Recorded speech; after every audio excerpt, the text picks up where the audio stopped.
Well, hey neighbors, it's me, Angie. James and I are in the garden. He's going to explain a few things to you about our garden and why he did what he did to some of it, and talk to you about the way the rows are and stuff like that. Back up a little bit up there, James, so we can see you. All right, when you get ready to turn around. You ready? Yeah, you All gotta right. talk loud. What was the questions? Like why our dirt looks as light as it does. All right. The dirt from the first video that y'all seen was I had plowed it, cut it under, and all that early that morning. And whenever y'all seen it, the sun had already done been out, so it had done dried up. The dirt, it done aired out, wasn't no moisture in it, and that's why it looks light. Every couple years down here, it's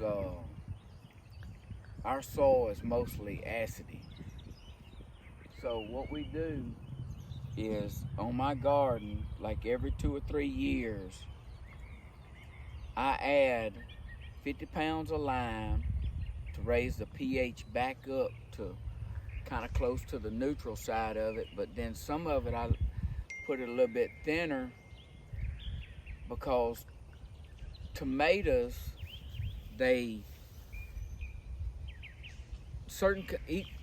tomatoes are different. Down here, I mean, I'm from Louisiana, I plant Creole tomatoes. Creole tomatoes need more of a acidier soil, which they make better. All right, bell peppers, I mean, they just grow good. But then I also add slag. I'm talking about the bag ain't but about. All right, spell that. SLAG. SLAG, slag. And what it does, it adds, like, all it is like adding iron ore back to it. Stuff that as it breaks down, it's gonna release some other minerals back into that soil, and it helps. The other reason that we use a raised bed, if you cut your ground too deep, what it is you got a hard pan. See how our rows are raised up? You got a hard pan level in there. If you ever break that hard pan under that ground, your ground's never going to hold moisture. All right, instead of using the word hard pan, break it down into layman's terms. It's a hard surface up under the dirt. All right, the hard surface under the dirt. You don't want to break that. That's just like somebody digging a pond.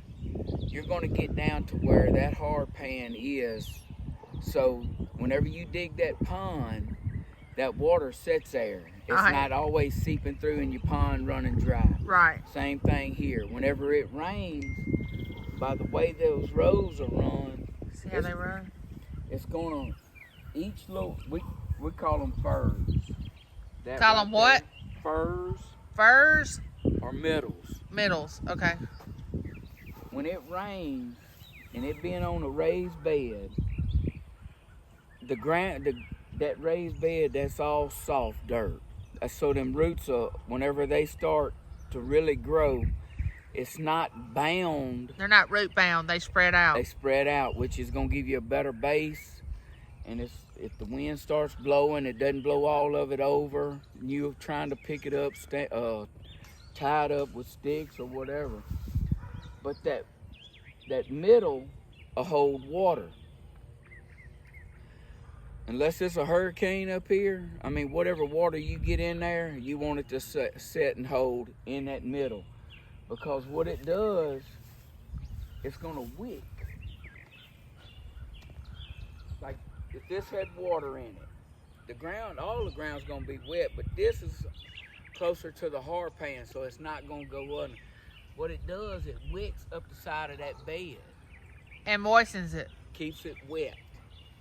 So them plants is always getting water. So the hard ground doesn't cause the water to seep so fast, and it builds up on the sides and goes and moistens the rest of the plants. That's right. All right. So whenever we rotate, yeah, explain about rotating the down crop. There, we had our tomatoes down there that side. All right, I had planted them there a couple years, all right, or 3 years, and then the last time we didn't get as very many tomatoes, but I don't know if it was because, but all my other neighbors, they said they wasn't getting no tomatoes. But anyway, we roll them because certain vegetables are going to pull more nutrients from the soil. So if you put something that doesn't take as much nutrient to grow but still produces, then you're going to move that down there. Then the next time whenever you fertilize, you're adding fertilizer and all that back to it, but it doesn't drain the whole ground. Yeah, because your ground has to have nutrients and it has to rest. That's just like, if you look at it like this, if that was corn being planted, all right, the most you're going to get on a stalk of corn is maybe 2 ears. But that sun gun, whenever I was in high school, we done a calculation as far as what it would take to grow 1 stalk of corn. It took over 55 gallons of water just for that corn to put on those 2 ears on 1 stalk. But that sun gun is pulling all the nutrients around that, and if you're planting them a foot apart, then you're depleting every bit of that. You're in depleting your ground. Yeah. So you would rotate it out.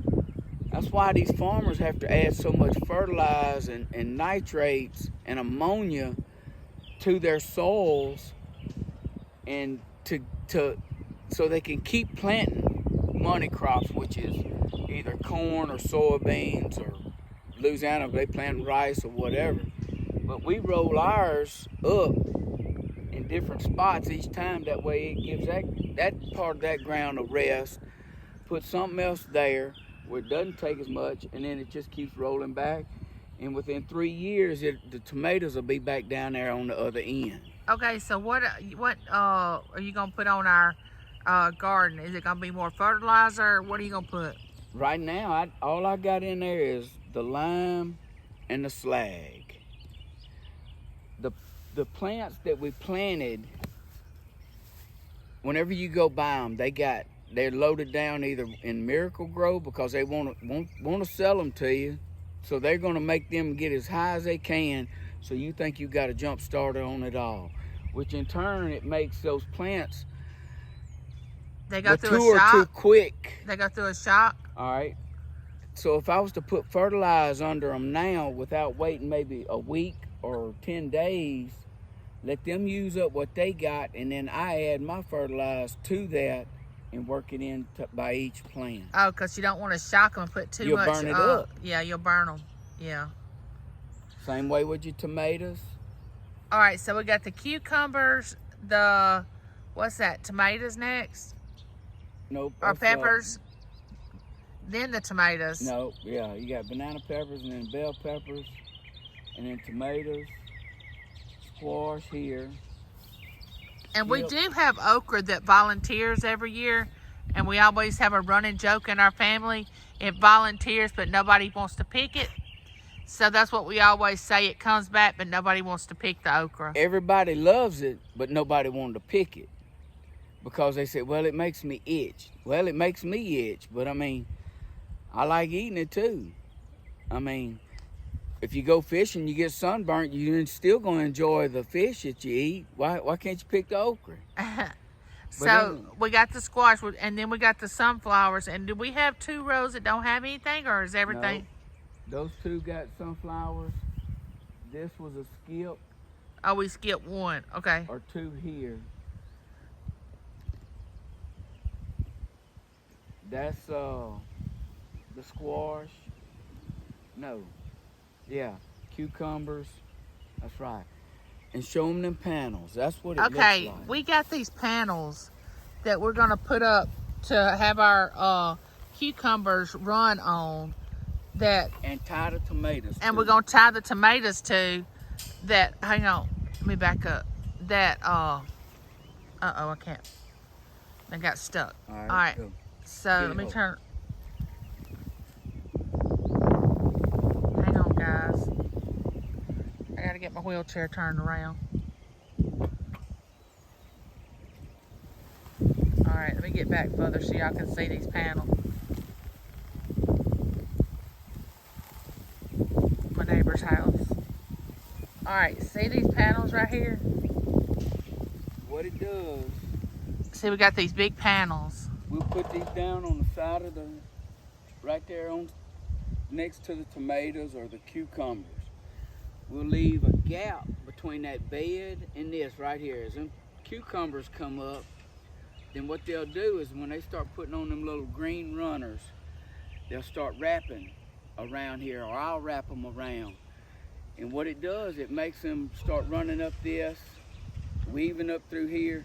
It's just like a trellis, on a flower trellis. And then we won't have to have them laying on the ground hunting and As they digging bloom- for our as they cucumbers. bloom and the cucumber puts on, well then it'll hang over here, and all you do is walking down through here moving your leaves, and you'll see the cucumbers sitting there waiting to be picked. Okay. Tomatoes, you're gonna run them up. Whenever your tomatoes start getting up here and start putting on bigger limbs, I start weaving them up through here. Then I'll tie the main stalk up to hold them up, and then your tomatoes either sitting on this side or that side, however they want to come up.